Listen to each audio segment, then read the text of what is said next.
Di video kali ini saya ingin mengucapkan selamat kepada Anda dan sekaligus membuktikan bahwa gerakan gagal bayar nasional ini sedikit demi sedikit menjadi bukit. Ya, saya bisa bilang seperti ini karena ada datanya, real asli. Ya, langsung saja kita lihat di sini melalui Databox. Ya, Databox ini adalah website yang sering menyuguhkan atau menyajikan data-data apapun yang ada di Indonesia ataupun di mancanegara gitu. Nah, di sini judulnya penyaluran pinjol di Indonesia turun. Ya, turun jadi 22 triliun pada awal 2024. Yang kita highlight atau yang kita soroti adalah turun. Ya, bukan naik, gitu, tapi turun gitu. Nah, ini dipublikasikan oleh Mbak Cindy Mutia Anur pada bulan 4 tanggal 2, masih sangat fresh sekali, bulan lalu ya. Nah, mari kita ini chartnya gitu kan. Nah, mari kita baca sebentar. Menurut laporan Otoritas Jasa Keuangan atau OJK, nilai penyaluran fintech lending alias pinjaman online atau pinjol di Indonesia menurun pada awal 2024. Tercatat nilai penyaluran pinjol per Januari 2024 mencapai 22 triliun, turun 2,22% dari bulan sebelumnya. Gitu ya. Jadi datanya ini pun dari OJK gitu ya. OJK bilang bahwa penyaluran fintech lending itu lagi turun. Nah, ini saya ingin mengucapkan selamat kepada Anda. Ya, karena kita sebenarnya sudah berhasil sedikit demi sedikit menjadi bukit yang namanya gagal bayar nasional itu. Ya, nah, semua orang sudah melakukan aksi gagal bayar nasional, menolak kehadiran DC dan lain-lain, sedangkan mungkin Anda masih mempertahankan pinjol Anda. Waduh, ya sangat disayangkan sekali. Orang-orang lagi pada menyelamatkan dirinya dari jeratan setan pinjol saat ini. Ya, tapi kayaknya ini masih ada yang secara sadar menunggu kesengsaraan datang. Anda juga perlu lihat ini. Anda harus lihat ini. Di sini ada himbauan gitu ya, bertuliskan pemerintah Desa Trijaya, Kecamatan Mandirancan, Kabupaten Kuningan. Nah, ini Kuningan di Jawa Barat ya, bukan di Jakarta ya, karena ini Kabupaten Kuningan gitu. Oke. Nah, kita lihat tulisannya ya. Kepada semua petugas atau pegawai leasing motor dan mobil kolektor, Koperasi Mekar, Koperasi MBK, BTPN Syariah, Komida, Bank Mingguan, Bank Harian, atau sejenisnya terhitung mulai tanggal 1 April 2020 sampai batas waktu yang belum ditentukan untuk sementara dilarang masuk ke wilayah Desa Trijaya untuk melakukan penagihan angsuran. TTD Pemdes Trijaya gitu ya. Jadi debt collector ini ditolak di Kabupaten Kuningan, lebih tepatnya di Desa Trijaya. Jadi mau koperasi Mekar, koperasi MBK, koperasi pegawai leasing motor, mobil itu tidak boleh masuk ya sampai waktu yang belum ditentukan gitu. Sangat mantap sekali. Oke. Yang kedua, Kota Depok. Nah, kalau Kota Depok ini agak berbeda ya. Mari kita baca sebentar. Apabila terjadi perampasan kendaraan bermotor yang mengatasnamakan debt collector ataupun leasing, agar segera melaporkan ke polisi. Ya, mengambil kendaraan bermotor secara paksa atau perampasan dapat dijerat atau dikenakan pasal 365 KUHP. Ya, ini di Kota Depok.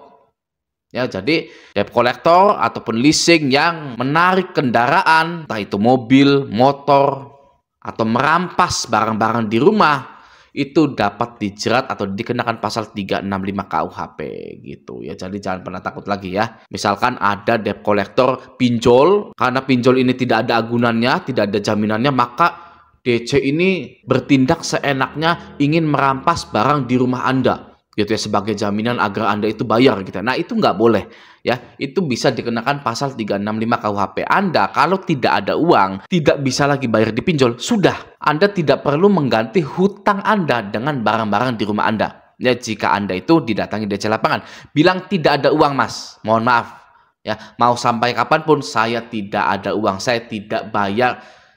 Bahkan kalau saya, Raja Galbay bilang, saya tidak mau bayar pinjaman online sama sekali. Gitu. Kalau saya, ya. Jadi sekali lagi bagi Anda yang galbay pinjol, jangan pernah takut didatangi DC lapangan. Oke. Selanjutnya ada di daerah apa lagi nih ya? Oh, ini masih sama seperti yang tadi ya, dari Polsek Tiga Raksa. apabila terjadi perampasan kendaraan bermotor yang mengatasnamakan debt collector ataupun leasing agar segera melapor ke polisi. Ya, mengambil kendaraan bermotor secara paksa atau perampasan dapat dijerat atau dikenakan pasal 365 KUHP. Oke, selanjutnya ada mana ini? Jaksel kalau nggak salah ini ya. Spanduk peringatan untuk debt collector, penagih hutang dan bank keliling di RW 1 Kelurahan Mampang, Perapatan, Jakarta Selatan. Kita buka dulu image-nya ya. Nah, ini dia ya. Perhatian, dilarang masuk kolektor pinjol. Nah, nih ya, kolektor pinjol, bank dan bank keliling ya, dilarang masuk ya. Sebenarnya masyarakat itu kompak sebenarnya. Gitu ya, ada yang mau action ya. Jadi di Jaksel, di daerah mana itu tadi ya, itu kolektor pinjol, bank dan bank keliling itu tidak boleh masuk. Oke, selanjutnya ada di Kelurahan Bugih, Pamekasan gitu ya. Di sini tertulis kawasan steril corona, tukang kredit dan tukang tagih hutang dilarang masuk. Kami ingin sehat badan dan pikiran. TTD Lurah Bugih gitu ya. Oke, selanjutnya ada, nggak tahu ini dari mana ya, pemerintah desa Srate apa ini ya, nggak tahu, pokoknya tulisannya perhatian, bank keliling dan KSP yang tidak prosedural sesuai aturan hukum dilarang masuk ke wilayah desa. Nah, selanjutnya ada dari Grumbul Kalipetung, Desa Kelapa Gading, Kecamatan Wangon gitu ya. Menolak keras rentenir KSP Bangkai, bank keliling dilarang masuk ke wilayah RW 9 dan RW 10. Nah, kalau ke RW 11 gimana itu ya? RW 12 gitu ya. Mungkin RW 11-nya yang harus action, yang menolak keras rentenir KSP Bangkai dan kolektor-kolektor lainnya gitu ya. Karena RW 9 dan RW 10 sudah memulai seperti itu. Gitu. Oke, selanjutnya ada dari Depok lagi nih ya. Bank keliling dilarang masuk wilayah RW 1 Jati Jajar dikarenakan merusak kerukunan warga, merusak rumah tangga, seringkali suami istri berkelahi karena masalah bank keliling. Bank keliling riba, dosa riba seperti berzina kepada orang tuanya.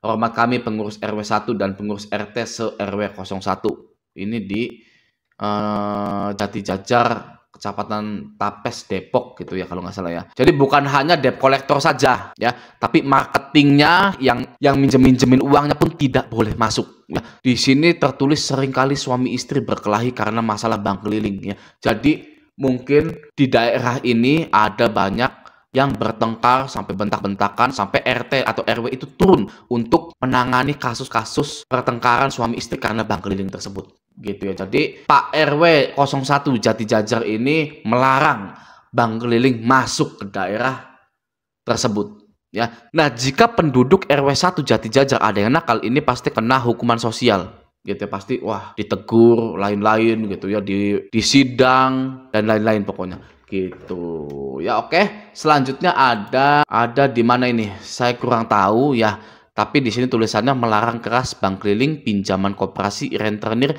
masuk atau berada di daerah kami, gitu ya. Rentenir dilarang masuk, stop dan lainnya, gitu ya. Oke, selanjutnya ada di Kecamatan Pantai Raja, Kabupaten Pidijaya, gitu ya. Di sini tulisannya perhatian dilarang keras. Perhatian, dilarang keras bank keliling atau bangke, koperasi, rentenir masuk wilayah kami. Ya, di sini ada nyohan kapateh ureng kupoh hondaku toet. Apa itu?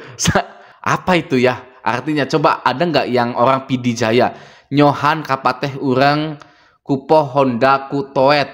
Gitu. Ini bahasa apa ini? Ya, barangkali ada yang paham, coba tulis di kolom komentar gitu ya. Ini sampai gede banget ya spanduknya gitu ya. Dan ditaruhnya itu di atas pagar gitu ya, biar kelihatan gitu. Wah, gila, keren ya. Mantap. Oke, selanjutnya ada di pemerintah desa Cengkir. Ya, ini Cengkir ini mana ya? Kuningan kalau nggak salah ya. Oke. Tulisannya dilarang masuk desa tanpa izin, bank simpan pinjam, bank harian atau mingguan, debt collector, sales, penjual keliling luar desa gitu ya. Jadi harus izin dulu kalau ada debt collector, ada bank simpan pinjam, bank harian, kalau mau datang atau masuk ke desa Cengkir ini ya harus izin dulu gitu. Oke? Nah, jadi kesimpulannya banyak sekali daerah-daerah yang menolak kehadiran debt collector lapangan dari bank keliling, leasing, pinjol, dan lain-lain. Sampai dibuatkan poster yang besar sekali. Nah, lalu saya ingin membahas sebentar tentang sanksi berat menanti perusahaan kredit yang pakai debt collector barbar. gitu ya. Ini artikelnya langsung diterbitkan oleh OJK. Ya, saya ada di websitenya OJK gitu. Oke. Saya ingin menginfokan yang ini saja. Dalam proses penagihan, debt collector diwajibkan membawa sejumlah dokumen. Yang pertama, kartu identitas atau KTP. Yang kedua, sertifikat profesi di bidang penagihan dari lembaga sertifikasi profesi yang terdaftar di OJK. Yang ketiga, surat tugas dari perusahaan pembiayaan. 4, bukti dokumen wan prestasi debitur. 5, salinan sertifikat jaminan fidusia jika Anda di leasing, gitu ya.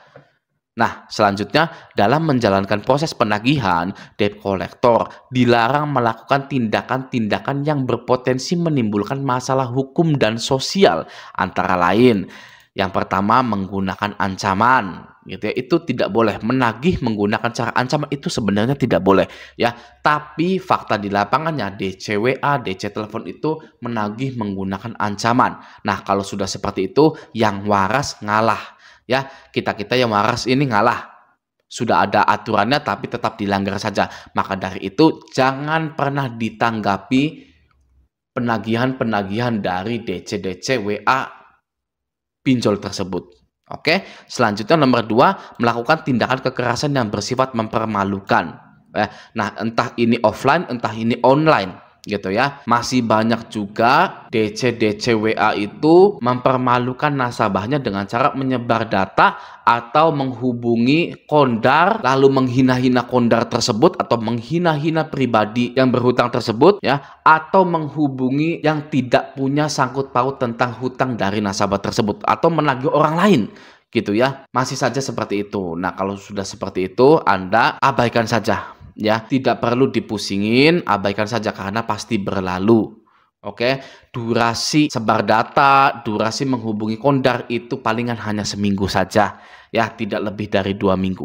Oke, selanjutnya yang ketiga, memberikan tekanan baik secara fisik maupun verbal. Nah, debt collector lapangan pinjol tidak boleh main fisik ya kepada nasabahnya. Dan juga saya peringatkan, Anda pun, nasabah pun tidak boleh main fisik juga kepada DC itu. Lalu secara verbal, ya, tekanan secara verbal biasa dilakukan oleh deskol atau DCWA, DC telepon, gitu. Ya, itu juga sebenarnya udah nggak boleh, ya. Di sini ada peraturannya, gitu loh ya. Ini POJK nomor 35 tahun 2018, gitu kan. Nah, selanjutnya kita baca, jika hal tersebut dilakukan, bagi debt collector maupun perusahaan pembiayaan terkait akan dapat berpotensi terkena sanksi hukum berupa pidana maupun sosial berupa stigma negatif dari masyarakat. Jadi buat para DC-DC, entah itu DC lapangan, entah itu DCWA, Anda segera resign, cari kerja yang lain. Ya, tidak perlu jadi DC-DC lagi. Gitu kan. Oke, nah, semoga video ini bermanfaat. Sampai jumpa di video selanjutnya.